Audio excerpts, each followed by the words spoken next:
Hello and welcome to the Recruit Rockstars podcast, where we focus on the people part of your business. Every Tuesday and Thursday, I interview a world-class expert on recruiting and leadership and culture and DNA and scaling your team. Whether you're VC-backed, private equity-backed, maybe you're bootstrap-backed, maybe you're mortgage-backed, this is the hardest part of the business. And my guest today makes it look very easy because his team is scaling like a rocket. Let me tell you briefly about Rahul Gandhi, the CEO, the co-founder of MakeSpace, based in New York. Now, you don't often see a venture capitalist make the transition to becoming a CEO and a founder. It's usually the other way around. But no, Rahul had to do it his way.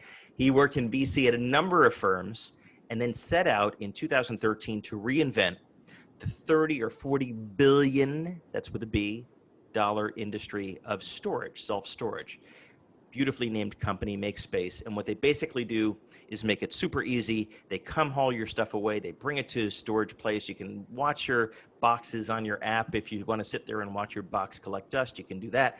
It's amazing. He's going to walk us through over the next 20 minutes how he has scaled the team and how he makes it look so easy. So Rahul, nice to meet you. Thanks and welcome to the show. It's great to be here. I'm looking forward to the conversation.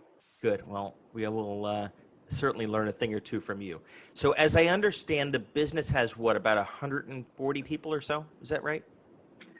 Yeah, so business has a couple different parts to it, but the corporate part, as to what you know, with the traditional functions where you've got finance, HR, marketing, et cetera, that represents around 100 folks in the company now. And then we have a separate part, which is the service component of us coming to your location, picking up your items. That includes our warehousing staff and drivers and other, coordinators, et cetera, and the logistics side, which we work very closely with a much bigger organization, an investor of ours, a company called Iron Mountain.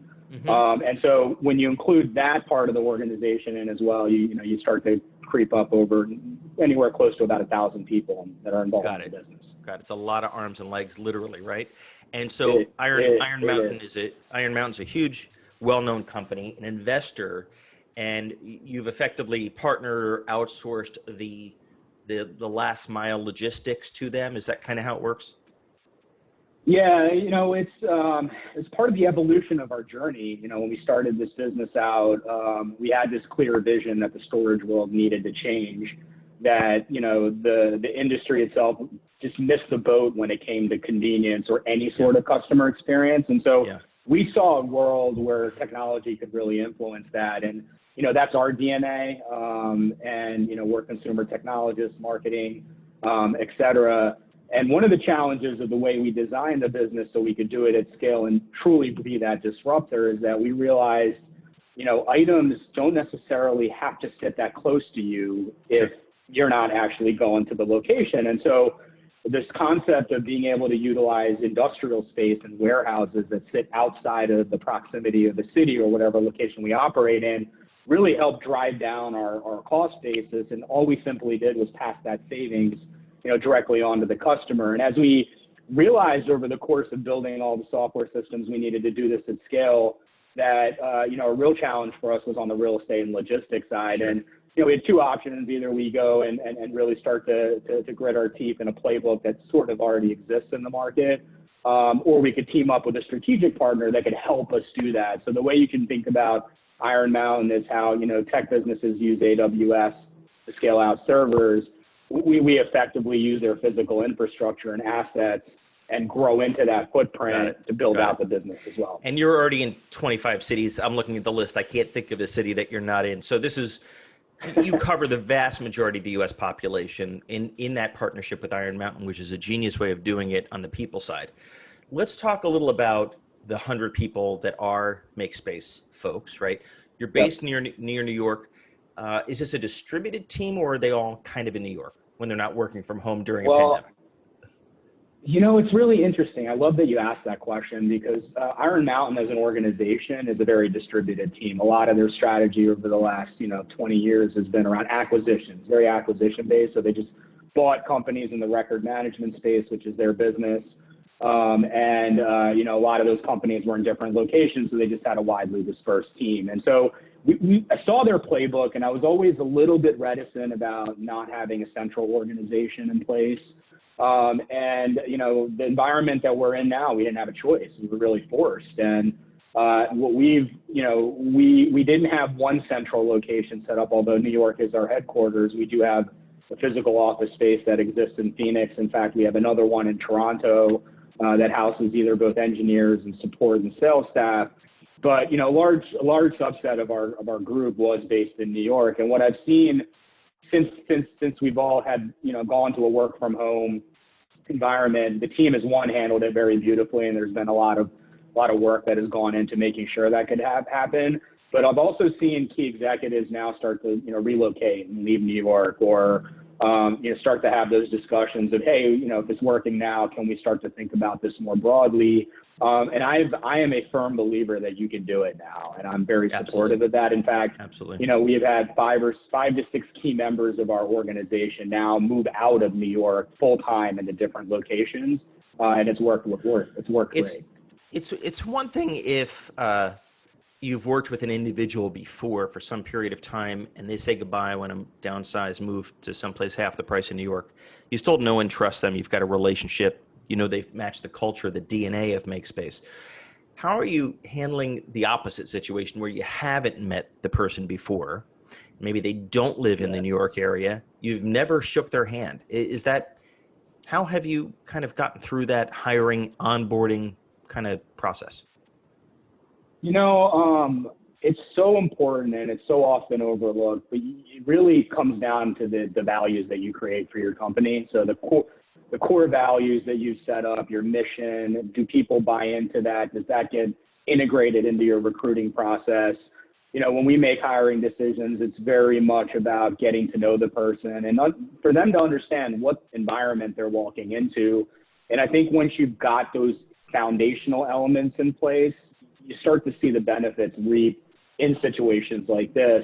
And so, for me, we've implemented everything from the top grading process to get to know somebody and their background to me spending time individually with any new hire that we bring into the organization, just getting a sense of the perspective of expectations and also, what's really important to them from a growth perspective.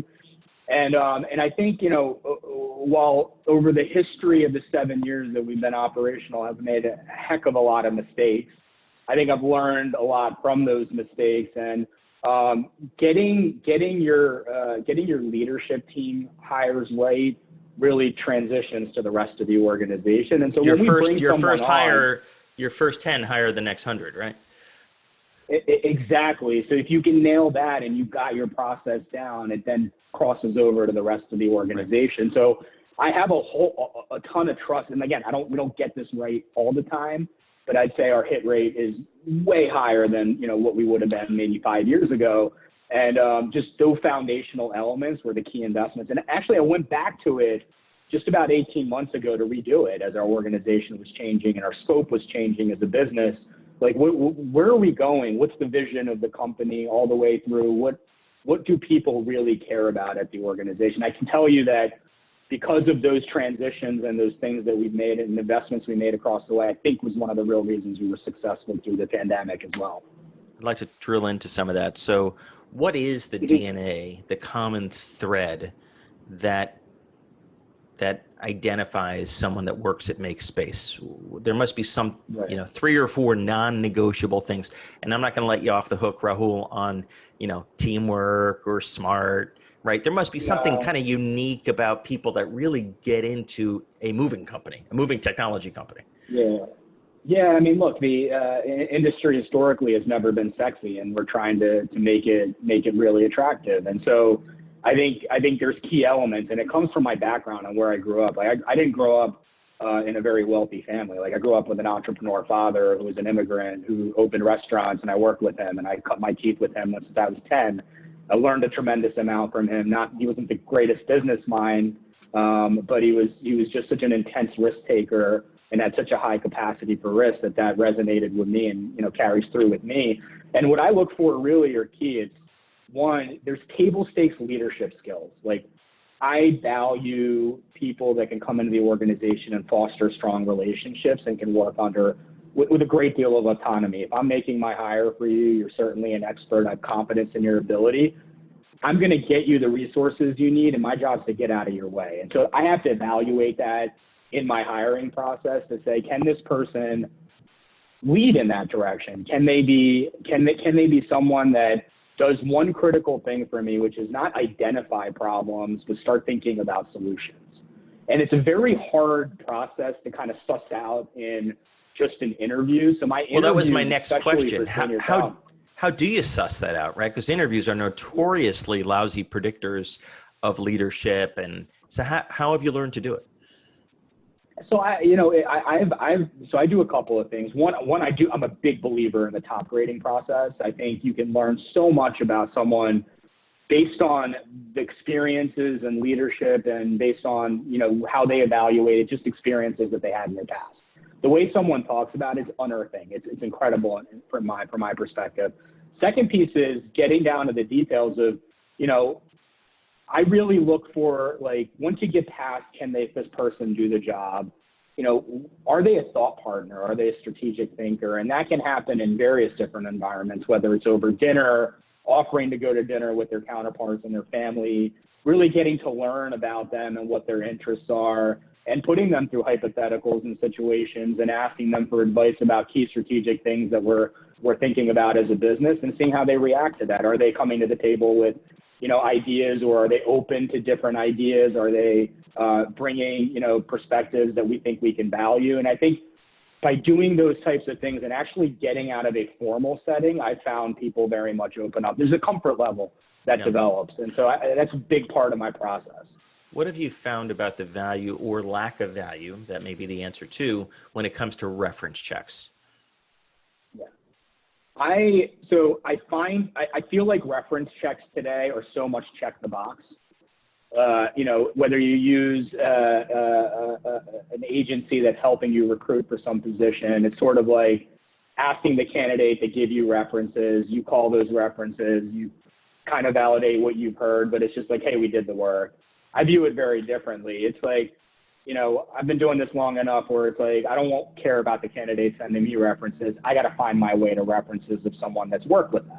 Right. And I think you learn a lot more when that's not introduced to the candidate, where they don't specifically ask. I may ask them for 2 or 3 references that they can send, but I don't really evaluate those references. And it's my job to kind of go out and understand who they've worked with and find peers and folks that they worked for directly to give me some feedback as to what are the key strengths and weaknesses. And look, sometimes situations, and I'm very open to this in organizations, just don't work out for a variety of reasons.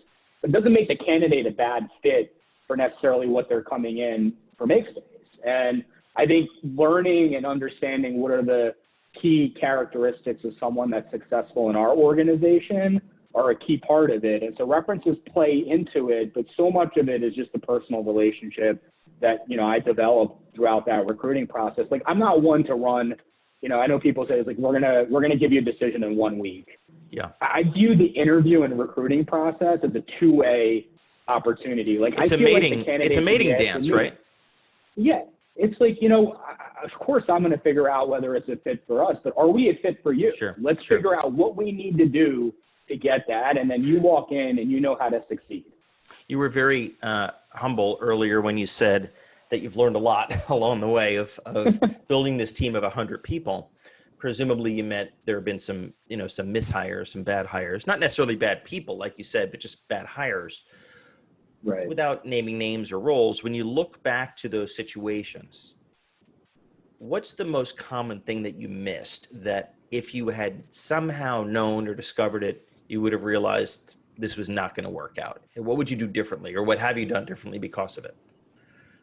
Yeah, so I, for the longest time, was a little bit obsessed with brands in terms of where people were working, and assuming that because they came from a very well-known organization that scaled really fast, that they were generally bigger experts than some other candidate that may have fit more from a culture perspective, but just didn't have that cachet with them and their background, and certainly made some missteps. I think when you're a VC-backed organization, sometimes you can you are moving very fast, and you know, you can kind of press yourself in the wrong direction because Yeah.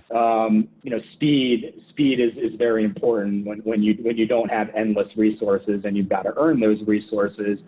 And what I didn't realize is that the mistakes aren't really immediate, right? Like if you make a hire and it doesn't work, it takes about 3 months to really understand that, hey, there's something off here. And then you get into this trap of trying to make it work, which is another 3 months. Yep. And then by that time, there's just so much has gone wrong in the organization or division that you're sort of, you know, you're restarting pretty early. So like getting it right the first time, I think unfortunately it just takes mistakes, right? Yeah. You're just naturally going to make mistakes. But I think it's really valuing the perspective of someone that can come in and has a clear, one has a passion for what you're doing. They believe in your mission. They see the vision. They're so in love with it that they want to be a part of it. But two, that takes them to the next level where they know what they want to do as soon as they come in, you know, right. and they're open to adapting. And that's hard to find. You can only do it through spending time in the process. What did you find when you hired these folks from, we won't mention names, but big fancy, you know, academy companies that rhyme with Poogle and Papple and all kinds of places. Yeah. You know, Poo North Times. What did you generally find was missing or there that you couldn't work with?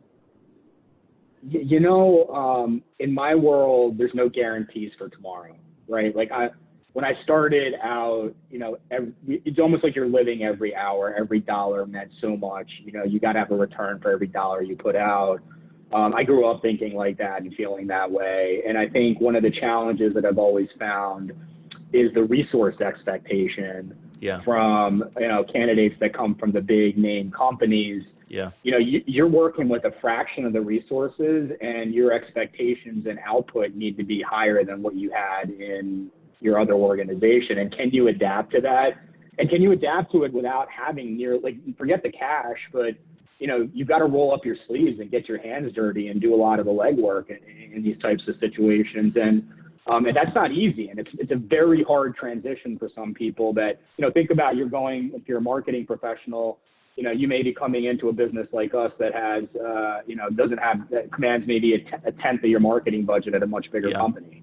And not to mention that, but no one's ever heard of your company. So you don't even have a brand name that, you know, that people know. Right. So that's a very good point. And I just build on that by saying that maybe the person can make the transition. You just have to decide if you want to be that guinea pig. Do you want to take that risk, or would you rather they leave XYZ Poogle and go to a startup first and then come over to your company? You know, it really depends on how the conversations have evolved. I think you can tell, you know, the problem that exists is that everybody is enamored with startups. So the idea of being at a big organization and this idea of going to an early stage business where you can get equity and upside in the business, you're going to take less cash, but it's going to be exciting, high energy, like you're ready for it. And then you realize, oh, like it's exciting and high energy only because you have to do way more work than you ever thought. And like, can you adapt to that? And I think you can see that in people's behaviors and responses and how they think about it. Because you ask simple questions of, hey, you know, how would you set up this ad campaign? Or I'm just sticking with the marketing theme. Right. And understanding, like, are they talking about bringing in a massive agency that you know you can't afford to help you with that? Are they talking about hiring an entire creative department that you know you can't afford? Or are they talking about doing things in a scrappier way, understanding that, hey, you know, maybe we have one designer, maybe we can make that one hire and they can pump out creative, and then we can try these channels because I've seen them before, but you know, we don't have to spend too much on that. You know what I mean? Like that mindset, you can start to see that evolve in the process. Before we wrap up, I want to talk about a very specific situation which you are uniquely qualified to answer, and it'll make sense in a minute. So you've raised a good amount of money from venture capitalists, I think 100 million or something like that, right? Is that about right? It's not 150, but No, not a number as it goes north that I continue Yeah. to be proud of. Okay, but it's a good amount of money. And Yeah. so you've got a board, you've got investors who are counting on you. How do you handle the situation, especially being a venture capitalist in the past, where the CEO wants to hire someone and the VC thinks we should go with a different candidate? So there's two candidates. You like candidate A, your VC or your board member or your investor likes candidate B. Who should win? How do you break the tie? How do you make that decision? And is the CEO, betting his or her job if they're wrong? Like, how does that happen? You've seen it from both sides now. I think the most critical thing that I do and continue to do is invest very heavily in my board relationships. So there has to be an extreme amount of trust in your ability to manage, right? If that discussion is coming up where VC doesn't trust the CEO to make that decision, then one of two things is happening. One, the VC isn't a good thought partner or isn't a really good partner for that business. Yeah. Or two, the CEO, they don't have the right CEO in place and they need to start thinking about, moving in a different direction. It's a very hard conversation for boards to have. But for me, if it came down to A or B, I have confidence that my board would trust my decision-making process. Now, if I'm wrong more often than I'm right, then certainly that would change the tune. But then we'll be back to the question of whether I was equipped to actually lead the business. But I think the answer to your question is I'm hired, I'm given the keys, I'm in the weeds, I know the intricate details of operating the business every day. My perspective and need and thought process and wanting to bring in someone to help lead is going to be very different from someone that's involved on a quarterly basis, knowing high level metrics of the business and discussing some strategic things. But again, that comes with the relationship that you develop with your board, and I've invested very heavily in that. There is not a month that goes by where I've not spoken to a board member. In fact, on a weekly cadence at times, I am speaking to board members. So you work hard to ensure that they keep your confidence and trust those hiring decisions. And if you wind up, to use your words, being wrong more often than you're right, then you got a different discussion to have. Yeah, and I mean, candidly, I have been wrong at times, right? And it's can you use the patterns that you recognize when you were wrong to make the right hiring decisions? I think the more times that you get that right, the more times that you create a lot of energy around the team that you built. And it honestly plays out as to how successful your company is. Are you hitting your numbers? Because if you're not, you don't have the right team in place, right? Absolutely. So, and sometimes there's more to do with it than that. But I think if the business is tracking in the right direction, then those questions sort of go away. Rahul, I give you a ton of credit. Like I said at the beginning, you make it look easy. You've raised a good amount of money from top investors. You're reinventing an industry. You've hired 100 people. You're managing them remotely. You signed a deal with one of the biggest perfect partners for you. So I'm just waiting for you to make a mistake, but I don't think it's going to happen. Well, I appreciate the kind words. And, it's a pleasure to talk to your audience. Rahul, it's so nice to meet you. How can people learn more about MakeSpace? How can they move all their stuff without lifting a finger? And how can they watch their box on their app from home collect dust in one of your facilities? Yeah. Come check out MakeSpace.com. We're in over 31 different markets now, probably in your city. I'm very proud of that. Personally, reach out to me. My first name, Rahul, Rahul, at MakeSpace.com. I am incredibly passionate about storage and reinventing the space, and I love talking about this, as you can tell. So if you have any ideas or if you just want to understand more about the business, my email is the best way to come and talk to me, or you can find me on any of the social media channels as well. Fantastic. Thank you, Rahul. So nice to meet you. Yeah, nice to meet you too.